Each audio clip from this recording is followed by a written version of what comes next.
most common sea turtle to nest on our beaches here on the West Coast is the loggerhead, although this year we had the pleasure of being a host to a green turtle. The East Coast hosts a large number, much higher percentage of sea turtle nests, but the West Coast is also extremely important.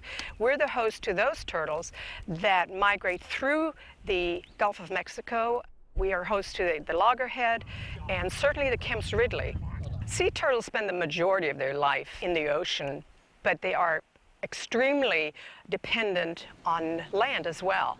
The mother turtle comes ashore, lays the eggs, and little hatchlings emerge from her nest and go back out into the oceans. Turtles need a turtle-friendly beach, and that includes healthy dune system. And a healthy dune system is one where sand is trapped by sea oats, by certain vegetation. It elevates the beach so that when the turtle comes ashore looking for a nesting site, she's looking actually for an area that is somewhat sloped upwards, so that in a storm event, if there's a washover, then that area, that sloped beach, will drain and the hatchlings will not drown.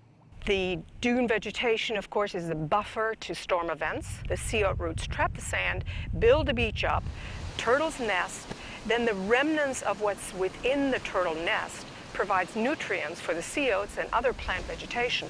And so in essence, the turtles are contributing to their own nesting habitat. Turtles out in the ocean are basically the caretakers of the ocean. We depend on what they do out there. They preserve and protect our food supply by eating jellyfish, by grazing on the sea bottom. They're a vital part of the environment. So for us to share the beaches, to make them friendly, turtle-friendly, to keep the oceans healthy and clean, it's a joy to do this. The beach is important habitat for nesting birds because a lot of beach nesting birds such as least terns and snowy plovers, they require open habitat that doesn't have a lot of vegetation on it.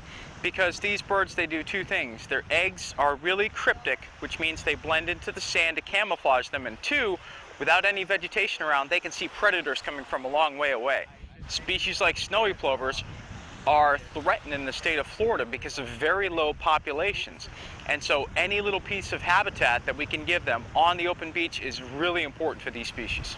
What you're seeing right here is we have a little bit of algae. This is what we call our rack line.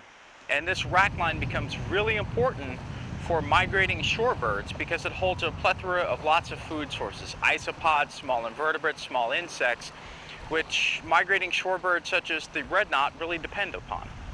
Seabirds also really utilize the beach areas because it tends to concentrate a lot of bait fish up on the shoreline, and also other birds are really important such as gulls. We sort of overlook gulls, you know, people don't give them much mind, but they're really important in that they clean a lot of the organic matter which washes in off the beach, and they're actually really important to the ecosystem. What we really urge people to understand is that they're sharing the beach with these birds. These birds are here overwintering, that energy resources are really important to them.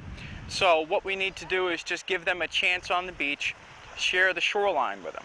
So when you see a bunch of gulls or a bunch of shorebirds on the beach, just give them a little bit of space, walk around them. These birds have flown thousands and thousands of miles, and all those energy resources can be tapped out very quickly. Visit the Charlotte Harbor National Estuary Program website